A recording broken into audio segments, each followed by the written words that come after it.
Welcome back, everybody, to another thrilling episode of Thrive Your Program with Coach 2Js. This is your host, Jeremy Jones, and today we're going to talk about going for a max, especially on something like jerks, as well as how to make sure people get enough intensity out of this 30-second barbell variation. So, it is a competition context. This will be our next strength focus, will be jerks, so we do want people to really try to find out where their max is, and so we have a decreasing set. Obviously, if people are struggling with technique and form, they need to be careful with this. They shouldn't try to they shouldn't be trying to max this out if they don't have a certain level of skill and technique. Now, for your more beginners, this you may just have them do a push press max or a push jerk max. So they can get comfortable with getting it overhead, maybe dropping. If you have somebody who's really, just learning the movement, you can have them play around with some heavier reps, and then maybe you just have them finish with some shoulder presses, so they still feel like they got challenged from a strength perspective, but there wasn't this dynamic component in there. If you have people who have shoulder issues from a mobility standpoint, you may even have them do dumbbell shoulder presses, so they can have those palms in the neutral grip, so the palms are facing in toward the body. In that way, everybody's going to get that challenging strength stimulus, that challenging competition context, but we're not forcing people to go beyond their a reasonable ability. Now for this one, what we want people to do is, again, these are warm-up sets. The threes and the twos are really just to help get technique dialed in. They should be starting at about 70 to 80% of their max and then going up from there. And what this does is kind of builds in a little bit of a training stimulus in addition to a test. A lot of times when we do our 1 rep maxes, I like to do 7 singles. Ultimately, that's enough to where we're going to give people, we're going to test their max, and it should be pretty close to their absolute maxes, but it's also going to provide a little bit of a training stimulus so that they can get something out of the workout beyond just finding out what their max is. Because ultimately, testing your max, it doesn't really provide a whole lot of stimulus to get stronger or bigger or whatever.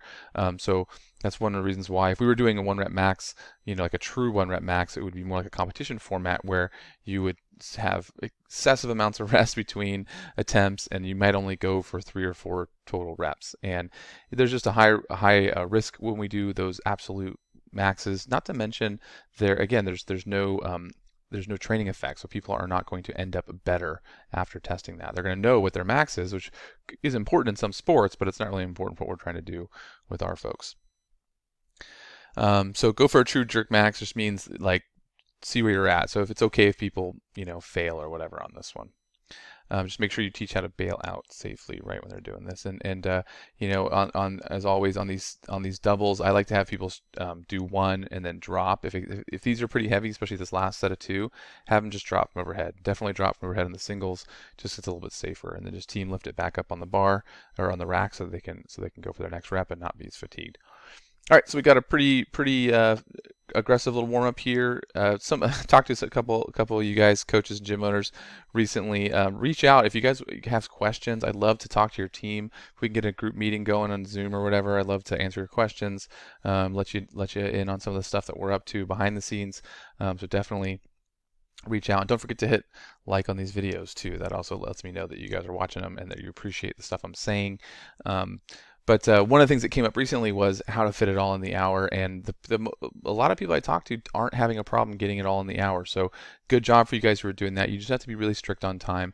Remember that you could, if you want to do this whole warm up in class, you got to start right on the hour, and there's not a lot of chit chat, right? You got to get right to it. I prefer I like to talk a lot, so I like to have people. Again, do some of the stuff before class and then do 1 round of the first part and then take everyone through the empty bar stuff together. And then we're on that shoulder mobility 5-6 minutes after the class starts. The shoulder mobility 5 to 6 minutes after the class starts. And then we'll do a little bit of whiteboard talk while people are doing the shoulder mob that we're doing. And then again, I'll only go over the next 1 or 2 things we're going to work on. And then I'll do another break maybe in between one of the sets to start talking about the metcon, right? So people kind of can start, all right, guys, you should be wrapping up your last couple jerks. Let's talk about barbell real quick while you're resting, and then you take them through, here's what we're going to do is 30 seconds per station, blah, blah, blah. Go ahead and finish up, and when you're done, come over here and let's start getting warmed up for this. That way we're overlapping the different sections a little bit, and people have a little bit more flexibility to tailor the class to their desires. All right, so again, we're going to finish the shoulder mobility at about 10 after. We'll spend a solid 8 minutes on pistol progressions. In this case, you won't really need to do any extra kind of instruction. The 8 minutes should include all the teaching you need. Because people aren't going to want to burn out their legs on pistols. But we do have pistols coming up soon, so this is just a way to kind of, again, expose people to those pistol progressions, maybe teach them a new progression that's for something that they're ready for. Now, sometimes when we have I always keep it in the same order just so it's easier to read and understand.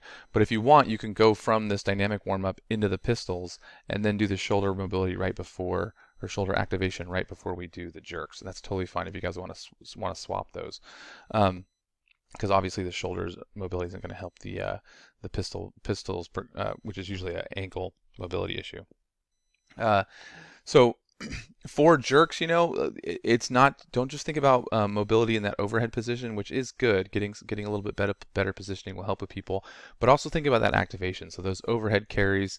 I also like to see different band work and things like that are actually working on stabilizing, or even like doing some like Turkish get-ups or anything that's going to help people kind of stabilize in that overhead to get those muscles sort of fired up.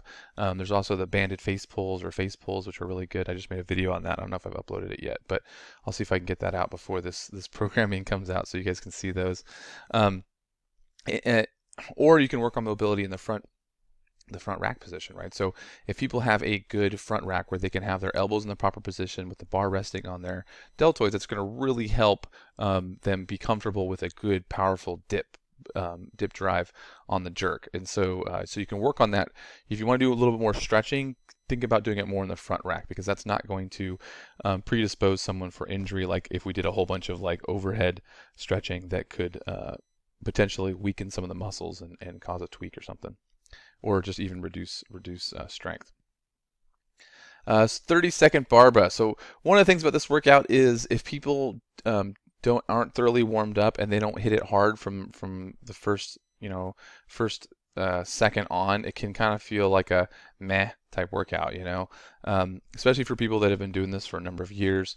The just 30 seconds they're going to go unbroken for every 30 seconds, and then after 3 rounds, which is essentially about it's 2 minutes per round, so 6 minutes, they're going to feel like, well, hey, that wasn't that hard, Well, they can always add a 4th round. That you notice that the scale up here is we're going to add a 4th round.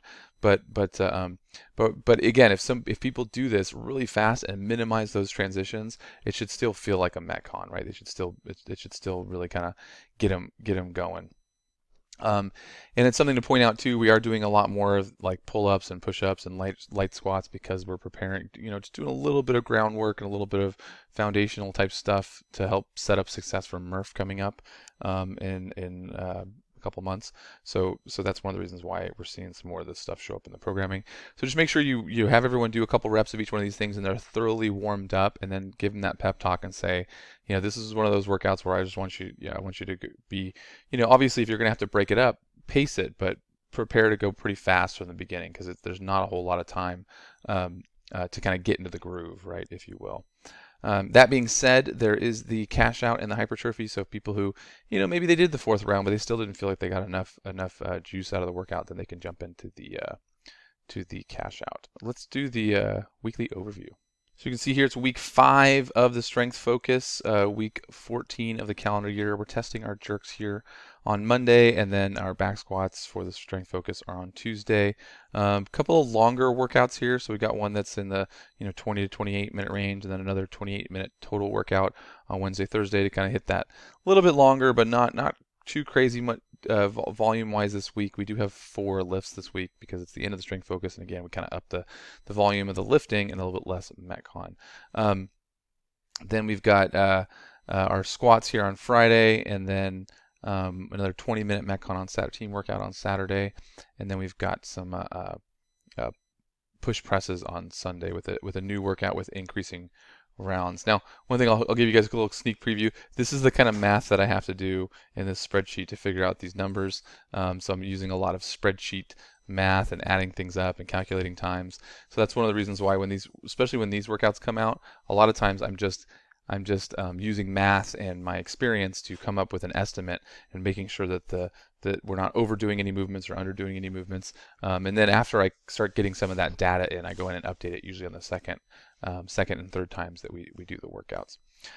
But you can see we've got the jerks, and then we're doing the back squats for the strength focus, and then on our week 6 we're going to do it on Monday, and then we're going to do our first sort of working session of the jerks on Wednesday, and then squats again on Friday.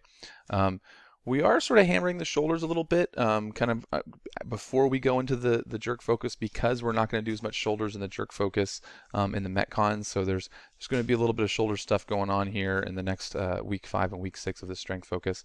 So just be aware of that, and hopefully, people doing these single arm ring rows, their shoulders are going to be in a really good place to do well on the next strength focus. But that's it for today, guys. Thanks a lot, and thrive on.